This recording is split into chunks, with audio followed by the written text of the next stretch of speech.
Hi, this is Zibby Owens, and you're listening to the award-winning podcast, Moms Don't Have Time to Read Books. I'm also the host of Moms Don't Have Time to Lose Weight, and I'm the editor of the anthology, which you should run out and buy, called Moms Don't Have Time to, a quarantine anthology. All proceeds of that book go to COVID-19 vaccine research. And I'm the editor-in-chief of Moms Don't Have Time to Write, a new publication on Medium, and we're accepting submissions, so please send your personal essays there. And if all that isn't enough, you can follow me on Instagram at Zibby Owens, and my website is zibbyowens.com. Okay, now back to this amazing podcast. Today's episode is sponsored by Beekeepers Naturals. Beekeepers is on a mission to reinvent your medicine cabinet with clean remedies that actually work. You and your family deserve to feel your best all day, every day, which is why Beekeepers Naturals creates clean, science-backed remedies that naturally support your daily health. P.S. This is like the best time ever for me to have them as a sponsor because I am actually sick. So I am using their Bee Soothed cough syrup, which could not have arrived at my doorstep at a better moment, and is amazing. And it's a truly clean cough syrup, which makes me feel so much better. It has no drugs, dyes, dirty chemicals, refined sugars, and it tastes good, which is great. I mean, I can suck it up for anything, but it happens to taste really good. It's sort of a light, sweet, natural berry flavor, and has already made my throat feel better. I also love the throat spray that they have called Propolis throat spray, sort of a daily defender, promoting immune health and helping scratchy throats, which I have. And then there's even bee-powered honey, which is great, and I've been putting it in my tea today. So thank you to Beekeepers Natural. I even have my own URL, so go to beekeepersnaturals.com/no-time. That's beekeepersnaturals.com/no-time. And the promo code to enter is no time, NOTIME. So go check it out, and I'm excited to expose you to this great brand. Vendela Vida is the award-winning author of 6 books, including Let the Northern Lights Erase Your Name, The Lovers, and The Diver's Clothes Lie Empty. Her novel, We Run the Tides, is just out from Echo. She is a founding editor of The Believer and co-editor of The Believer Book of Writers Talking to Writers, and Confidence, or The Appearance of Confidence, a collection of interviews with musicians. She was a founding board member of 826 Valencia, the San Francisco Writing Center for Youth, and lives in the Bay Area with her family. Welcome, Vendela. Thank you so much for coming on Moms Don't Have Time to Read Books. Thank you so much for having me, Zibby. This is such a pleasure. I am so excited to talk to you about We Ran the Tides, which is amazing and made me feel like I was back to being a girl again. I actually went to an all-girls school where we wore uniforms. Wow. And I just felt like I was back in it, although I was in New York growing up. But so can you tell listeners first what this latest novel of yours is about and what inspired you to write it? Okay, so I will start I'm going to switch order and talk first about what inspired me to write the book and then what it's about. Perfect. You can do whatever you want. This is your half an hour. We don't even have to talk about the book. So We Run the Tides started actually 4 years ago, the day after Trump was elected in 2016, in a different form. It started as a nonfiction book about lies and the nature of lying and what causes people to lie and the pollution that lies can cause. And so I became very obsessed with the election and with the work of a Swedish-American philosopher named Sissela Bach. And I wrote I spent about a year researching a book that was about lies, a nonfiction book. Slowly that morphed into a fictional book about young girls growing up in San Francisco, because that might seem like a very, far end of the spectrum. But basically I felt like creating teenage protagonists made sense when talking about lying, because I feel like teenagers, just by their very nature, are shapeshifters and they're trying on different personalities and lying a lot. And those lies can be contagious and passed along from one person to another. And the trick, of course, is just eventually learning not to lie. And I think that's kind of what makes people become a grown-up. People ask me that sometimes. My kids ask me, how do you know when you're an adult? And, some people give answers like, well, it's when you start making dental appointments on your own. That's how you're an adult. I actually, I don't know. I just made a dental appointment for my husband, so I don't know about that. I was wondering what that face was. Yeah, I was like, we were literally in the other room, talking about the dentist. But anyway. No, but I think it's okay. But that's what some people say. So the good news is that I actually think it's when you stop lying to yourself and to other people. That's my definition of when you become an adult. And so this book is about 2 young women, Eulaby and Maria Fabiola, who are growing up in San Francisco, and they go attend an all-girls school, and they witness something on the way to school one day that might be a horrific act, it might not be. One of them thinks it is a horrific act. Maria Fabiola Uluby does not see anything, but she's encouraged to lie about what she saw. And when she doesn't, she's ostracized from her group of friends. And that's where the book starts taking off from there. That horrific act, by the way, was seen all the time in New York growing up. That was like par for the course. Yes. I mean, did that happen to you? It must have happened. I can't remember if it happened to me exactly, but it seemed like something that happened a lot. And, what it is they see something, a man in a car, and I won't go into it because we don't have to give anything away, but yeah. But I think that men in cars, especially vintage cars, had this sort of like threat to you or promise, depending on how you saw it or how many times you'd watched Grease or whatever. So I wanted that to be the catalyst for these lies and for the unraveling of these girls' relationships. And I read this piece where you were interviewed in The Guardian, and it said that the part about pretending your family had adopted a friend was actually something that you had done, yes. which is in the book. Is that true? Tell me about that. It is true. So it's funny that you mentioned that because I wanted Maria Fabiola in the book is the main liar, but I wanted a story that shows that Uluby was actually a liar as well. And she kind of starts this chain of lying. It's like I said, I do think that lying is kind of like, it's like when you are younger and the only example I can think right now is like when you see your friend unhook their bra without looking, like underneath their t-shirt. And then, they pass along that knowledge to somebody else and gets passed around. And pretty soon at the next slumber party, everyone just acting like they've been doing it their whole lives, right? Even though they've just gotten bras. So I feel like lying is passed around the same way. Like someone tells a lie about something and gets attention for it when you're a young girl, and then the next person passes it along. So yes, I basically stole a story from myself, my own life, which I don't really think counts as plagiarism. I self-plagiarized a story about how when I was growing up, I did pretend that there was a girl. She was a girl from like this really cool hippie, I thought hippie-ish family. We'd go to her house and her mom and her boyfriend would have us eat fondue like while sitting on pillows on the floor. And I just thought the whole scene was very cool, for lack of a better word. And she was over at my house one time and we decided to pretend that she was my newly adopted sister. And so we ran around the block telling everyone that my family had adopted her. And that seemed really fun for about an hour, and we kind of forgot about it. But then all the neighbors had not forgotten about it, and they started calling my parents, congratulating them. And that was my first exposure to really getting in trouble for a lie and having to go back around the block and explain myself to everybody. And I also learned something important in that lie or that period, which was that, as a liar, you get in a lot of trouble. But if you write something called fiction, you actually don't get in trouble. So I think that's actually when I started turning to fiction as a writer more and more. Although I will say these days, you have to be careful of what you write in fiction in order to make sure you have to write about something that you have enough knowledge about in some way that you can write as if you know about it. Mm-hmm. Do you know what I'm talking about? In terms, you can't like appropriate somebody else's culture or race or something. I mean, there are rules still in fiction, right? That are highlighted. Rules, but I think if you're plagiarizing yourself, it's no rules. All the rules are off. All bets are off. 100%.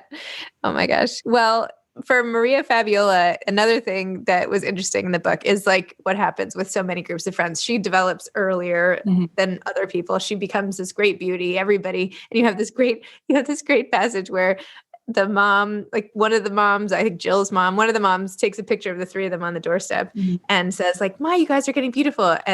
And she's like, well, Uluby's like, she didn't even look at me. She was obviously not even talking about me.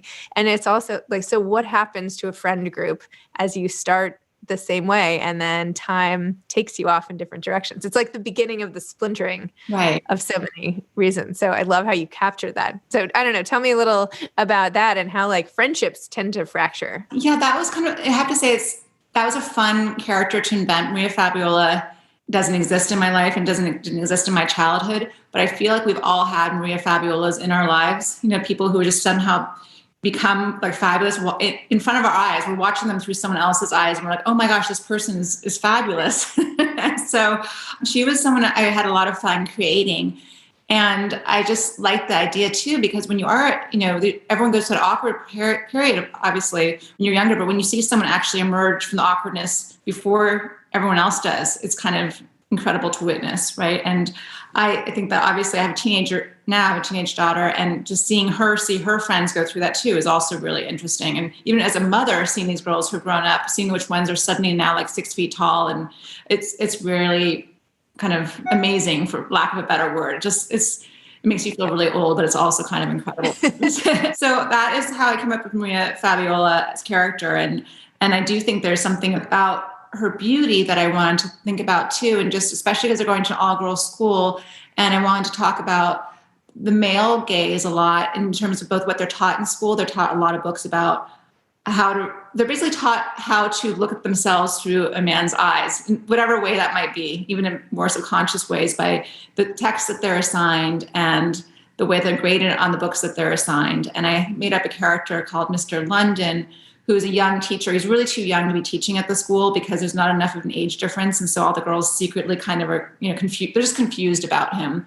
And he assigns books by Jack London to kind of make people think that maybe there's a connection there and he's related to Jack London. And he also assigns books like Salinger and Franny and Zoe, and he actually gives Eulaby a bad grade because he doesn't think that she understands teenage girls. And so that was something I was playing around with too, just the way that these girls are watching Maria Fabiola develop into this beauty at the same time that they're being taught how to view that through literature.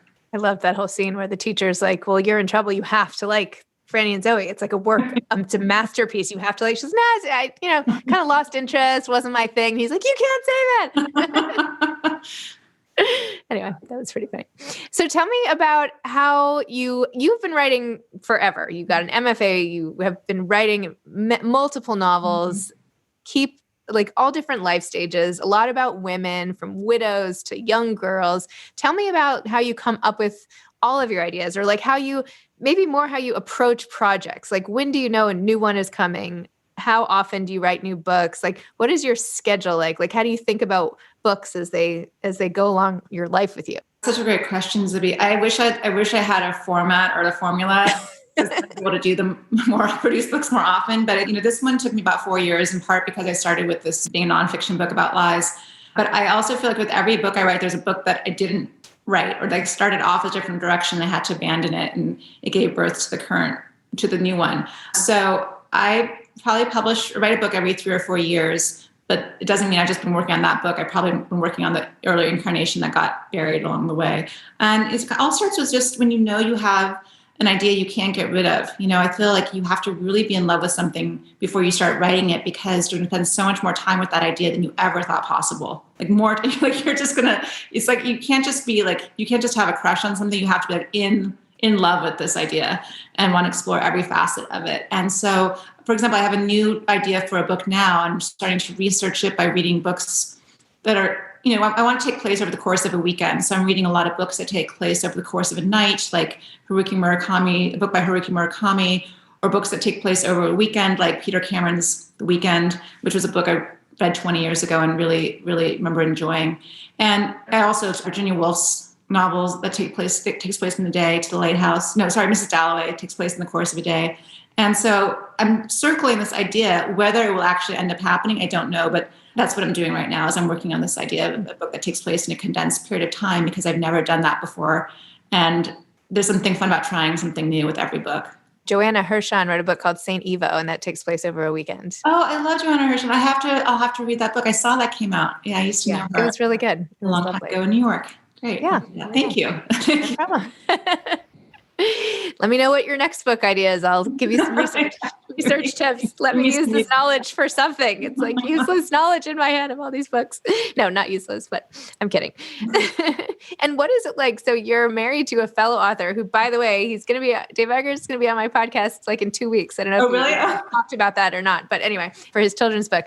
But when you are both writing, or when you're in a marriage and the two of you even have the same profession, whether you're like bankers or doctors or whatever, like how do you divide sort of the work and talk and the home talk, and how does that interplay with your family life, if at all? If not, then it doesn't. It's funny, I get asked the question every once in a while. I don't know how to answer it, to be honest, because it's the only thing I know. We've been married we've been together for almost 20 years, and I don't know any other way of being. And the only way I can really explain it is I feel like there's just a shorthand where we know when the other person's going through something. So for example, if he's working really hard on something, I know just not to overschedule that time period or to expect, I don't know. I think the same goes for him. Like he knows, right. He knew when I was finishing We Run the Tides, he gave me a lot of space to just, finish it.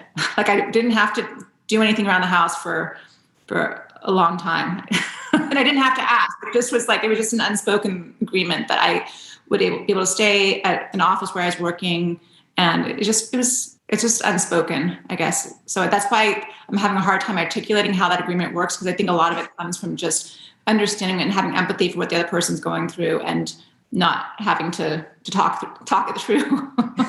That's great. I mean, there are like many books. I could recommend some of those too, like Fair Play by Eve Rodsky and like many others that are all about like the division of labor inside the household and how to get people to the stage that you're at with how to sort of seamlessly pick up and put down when other people are just sense. Anyway, I don't know. That's very interesting. And tell me about your nonprofit. What is it? Valencia? 826? Yeah. So that is a learning and writing center. It's mostly a writing center for kids ages 8 through 18, although some of them start younger, in San Francisco. So I was a founding board member of 826 Valencia, and it's named after the street that it's on, Valencia Street, which is also exciting for me personally because my father grew up in that neighborhood in the Mission District, and he actually pronounces it the old way, which is in San Francisco, Valencia, which is always fun for me to hear. And so he knew a lot about the neighborhood, and my family actually used to have, I think, like a vacuum cleaner store on that street, like across the street, something like that. And so I'm really tied to that neighborhood and to the place. And about 20 years ago, we started inviting students in to be tutored by people who just had a lot of free time on their hands, people who were writers who maybe, it's really hard as a writer to work from like 9 to 7 p.m. straight, or, even if you're doing that, you're probably lying to somebody. Probably to yourself if you actually are saying that you're lying if you're writing 10 hours a day. Speaking of lies, this could go in the lying. Yeah. So it was kind of a way to get people who had extra time but really wanted to work with words involved with helping kids on a one-on-one basis. So we help support the teachers in their classrooms, and oftentimes the teachers ask the tutors for their help and just say, teachers say, I have so many students, I can't give them the one-on-one help that they need. Can you please help? And that's what the tutors do. And so obviously that's been a little different now during the pandemic, but there's been a lot of Zoom tutoring, and I'm really proud of the organization and just love all the people involved. And that's 826 Valencia. That's amazing. So what kind of books do you like to read when you're not researching other books?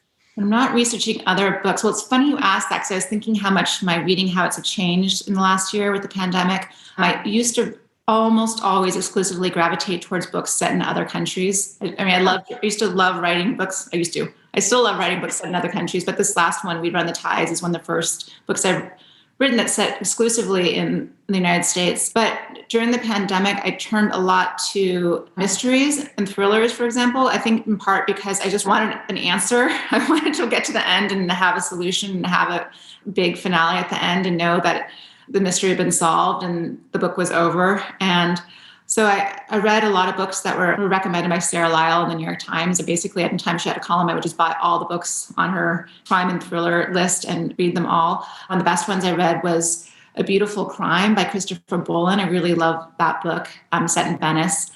And what else have I been reading lately? I'm obsessed with Edith Wharton. I love Edith Wharton novels, so I've been rereading a lot of her work. And I read a lot of contemporary novels that come out. One of my other favorite books that came out in the past year was Lily King's book, Writers and Lovers. And that was probably the first book I read in the pandemic. Did you read it?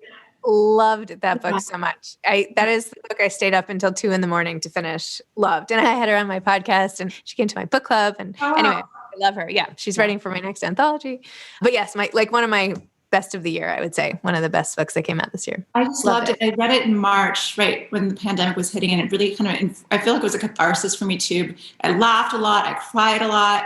I emailed her a fan letter, and I had this big plan. I said, okay, during the pandemic, I'm just going to start writing fan letters to every author whose books move me. And then so many that I had to stop after a while. That's so nice. Well, there are enough people not taking the time to do that. I'm sure it means a lot. I mean, do you get fan letters? You must get. How do you feel about people reaching out to you? That's always really nice. That's why in some ways with this book, coming out and not being able to do readings in bookstores. It's, a little sad. You'll hear writers talk about that. It's sad to not do a book tour. And I think the thing that I will miss is that that's the one time as a writer that you connect with your reader one-on-one. Like obviously now we're connecting, but that's not something you do with like every reader. And so I will miss that opportunity to actually get to meet people. And it's obviously different from being an actress where you are on stage and you see people responding to your play, or it's, it's unlike a lot of other professions where there's immediate feedback or response. And so that's something that I miss. And so, whenever I get a letter, I'm really, really happy, and I try to write back when I can. So nice. I think that's one of the things I realized that I had no idea of before I did this podcast or anything, was that like authors are actually just people who will be like replying to DMs, and that authors are somehow now so accessible in a way. Not all the time. I don't mean to like breach privacy or anything, but just that, when I was growing up, I used to literally write fan letters and like mail them, and maybe I would hear back. And now it's like, oh, do like who would you write fan letters to? My first fan letter was to an author. Her name was Zibby O'Neill. So she had the same first name. And I was like, oh my gosh, my name on a book. This is what I've always wanted. At least my first name. I think I was 10 or something. And I remember my mom like helped me, and we like called the publisher and got her address in Michigan. And we were pen pals for like 3 years. And then she came to New York and took me to tea at the Plaza. Oh, that's a great story. I love that. It was awesome. Much more sophisticated than my first fan letters were to Robert Downey Jr. So. No, that was my literary fan letters. I also wrote like Kirk Cameron fan letters, Growing Pains. Like, I think maybe even Ricky Schroeder at one point. I don't know. Yeah, I'm probably much older than you. But anyway, those are my fan letters. So what advice would you have for aspiring authors? I think my advice never changes when I'm teaching either 826 or when I'm teaching students who are older. You have to put in the time every day to write. I think like even if you aren't, I'm supposed to say that you're lying to yourself about how much you're getting done, I think just blocking out those 3 hours a day, especially if you're just coming up with an idea, 3 hours is plenty of time to sit by yourself and write anything, write a paragraph, write a page. It doesn't matter if you're going to use it ultimately or not. It's just a matter of keeping yourself in training, and it's the same thing people say, like you wouldn't just go out and run a marathon, right, without like doing, training for it. And I don't think the same thing is true of books. Like you in some ways just have to be writing every day and put in the time, because you never know when you're going to catch on to something. I'm thinking about the beginning of We Run the Tides. When I started writing it, I didn't know that day was going to be different from any other day. When I was just sitting in my office thinking, oh my God, do I have writer's block? What's happening? Why is my book not coming? It's not coming to me. And I wrote the first sentence, I don't want to misquote myself, but the first sentence, I was writing by hand, so I always write by hand until I figure out the rhythm of the book. And the first sentence is, we are 13, almost 14, and these streets of Seacliff are ours. And I wrote that sentence, and the rhythm of it made sense to me. And then I just kept going, because I was afraid if I stopped somehow I would lose the idea for the book. But that's what it took. And it was just a normal day. I canceled all my plans that afternoon. So I was like, okay, I need to actually make space now for this idea to take root. And that's what I would say. So writing every day. And you always write by hand? When I'm starting a book, I'm not that superstitious, but I have all these things that I do. Like when I'm starting a book, I write by hand until I figure out the rhythm and the voice. And then once I figure out the first few pages and feel like I've locked into it, then I switch to, do you really want to hear this? I do. I actually really want to hear this. Then I switch to the laptop and I start typing up what I've written by hand so that I can kind of get into the rhythm, and then I keep going. And then so for the first week, I try to write 1,000 words a day. So, and then once tell me.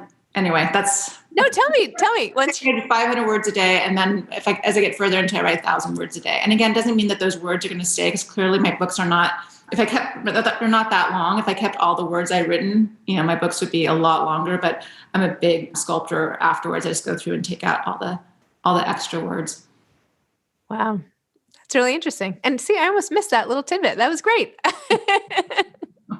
Awesome. Well, thank you so much. Thanks for coming on this podcast. Thank you, Zibby. It was so nice talking with you. It was so nice talking to you too. All right. Take care. Thank you. Okay. Bye-bye. Thanks so much to Beekeepers Naturals for helping me through a sick day with the amazing cough syrup and cough spray, throat spray that you have. And thanks for helping all my listeners. Beekeepersnaturals.com/NoTime, promo code NOTIME. Thanks for listening to this episode of Moms Don't Have Time to Read Books. Don't forget to follow me on Instagram at Zibby Owens and at Moms Don't Have Time to Read Books. Also sign up for my newsletter at zibbyowens.com and sign up for my virtual book club and meet lots of authors on Zoom every other week. Thanks so much to Steve and Ryan at Texture Sound for the sound editing. And thank you to Morning Moon Productions for providing this fantastic intro and outro music.